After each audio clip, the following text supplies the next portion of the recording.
What is up mga kaplaneta? Jeff nga po pala. At para sa araw na ito, may inaantay pa tayo mga materyales para sa 1.5 kilowatt na motor na ito.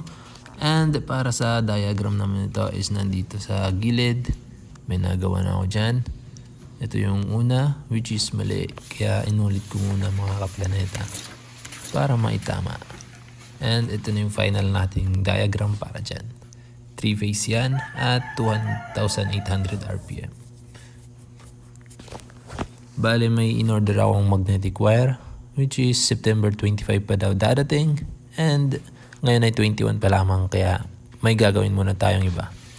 So yan yung laptop pang upload ko. Ito yung para sa pag-edit. So medyo madumi pa dito. Kailangan ayusin muna natin. Ayan. So September 21, 2025. Una, maglalaba tayo ngayon kasi Sunday ngayon at bukas ay may trabaho pa namin.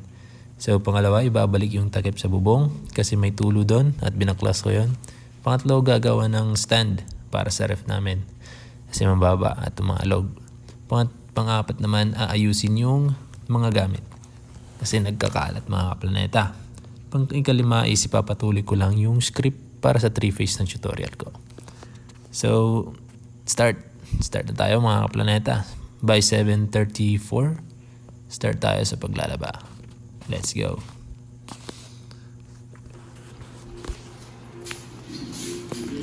So para sa paglalaba mga kaplaneta, A muna tayo dyan.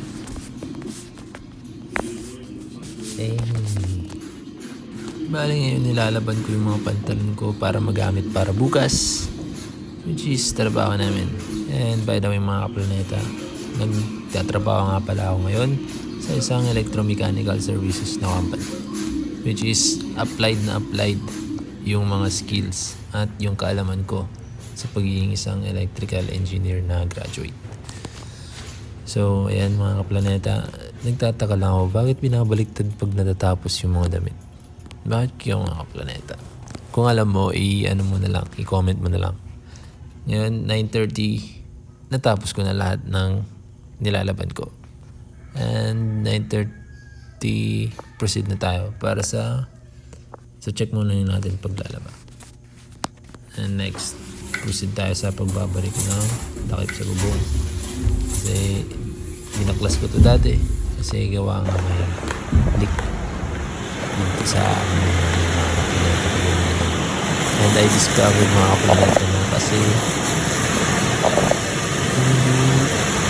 straight yung pagkakalagay kaya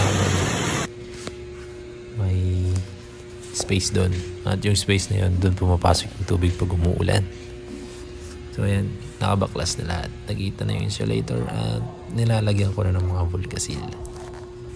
So ayan, Volcasil yan, nilalagyan ko ng mga Volcasil yung mga space and then pinapatuyo ko.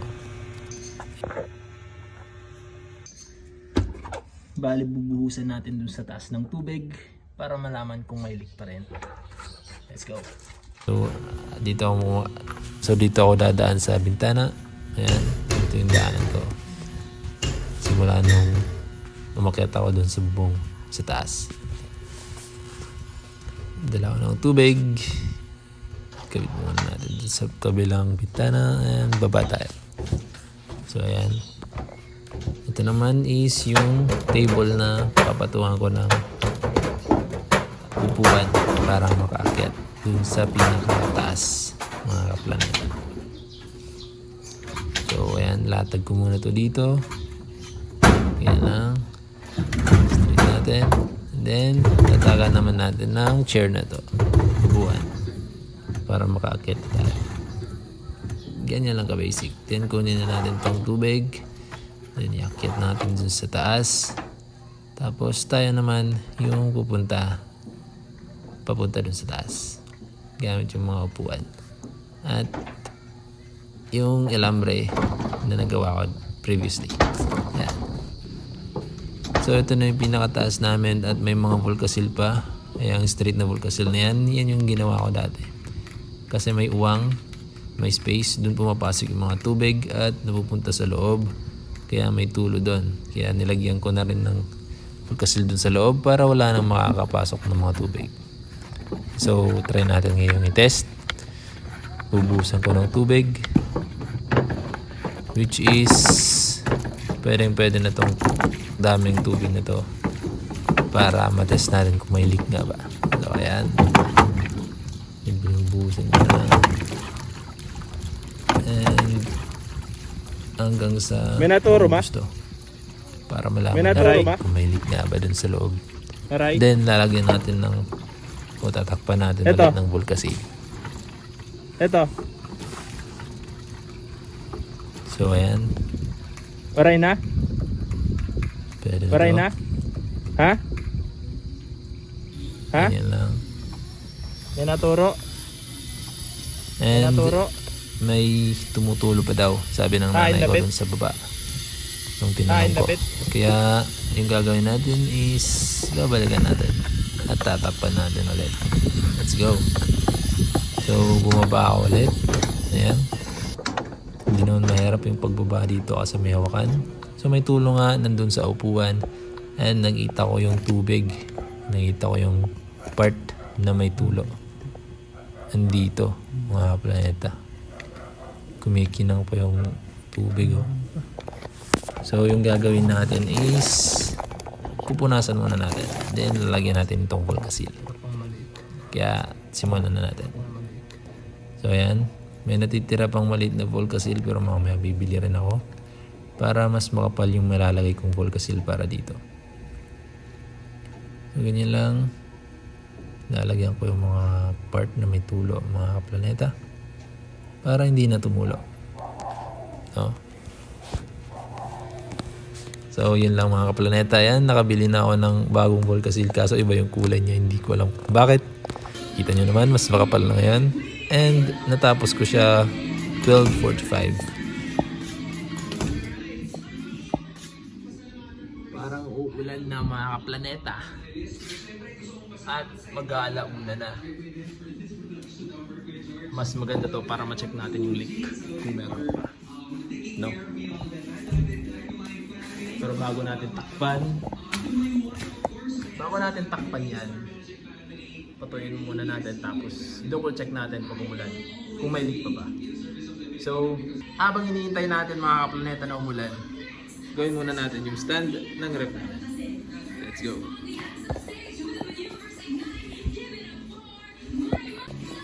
So, pasok muna tayo sa paggawa ng stand nito. Gawin muna natin ito.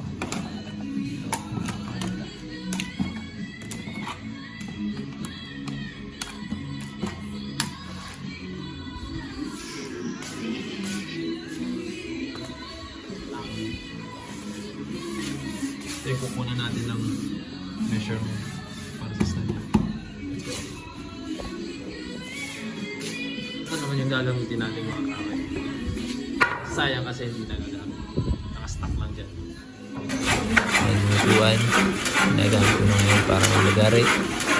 Then ninalagari ko ngayon yung para sa stand ng ref namin. So ganyan lang ka-basic mga kaplaneta.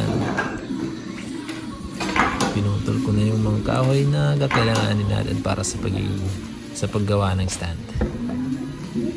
So ayan. Ganyan. And then dahil goods na tayo dyan, proceed naman tayo sa mga paa nito. Yung platform, ito yung magiging mga paa nito. 3, then yun yung isa. So 4 na sila ngayon. Patong na natin yung 4, then platform nito. Parang ganyan lang. Yan. Dito. Dito. Then dito. So, pupugan na natin ang martilyo. Pakuin na natin. Yan lang. Dito, dito. Dito, para matibay. Nakaslant nga pala yung mga mga planeta para mapako ko pa siya. Kasi pag i-straight natin, nahirapan pa yung pakuin yung sa kabila. Gawa nang hindi balance yung kahoy na nalagat. Hindi kulang sa sugat. Kaya ginanito ko na lang. So ayan, pinaka ko na dito. Dito naman. Dito naman. Ganyan lang kalaki. So lastly, dito, walang pa ako dito naman. And ayan. Dito. Tapos, dito naman sa kabila. Hawakan muna natin dito sa kanan. So, pinapako sa kabila. Then, pako naman dito. Pa. Yan. Tibay na yan mga kaplaneta. Kita nyo naman. Sobrang basic. Sobrang bilis natin nagawa mga kaplaneta. So, kunin natin. Move natin yung ref. At pagkatapos naman ay kunin yung previous na stand. Ito na ginawa ko. Ay, nilagay ko nga pala mga kaplaneta. Ayan, nilagay na natin yung bagong stand. Para kahit na paano ay tumaas, tumangkad na yung ref na meron tayo. So, ayan na yun mga kaplaneta. Sobrang basic, sobrang dali. So, check na natin yung paggawa ng stand sa ref. Dalawa na yung na-hit natin. Ngayon, 230. Next nating goal is ibalik na yung takip dun sa taas. Natakpan na natin yung mga butas na kailangan natin matakpan. At yung leak kanina is natakpan ko na rin ng mas makapal na Volcasil.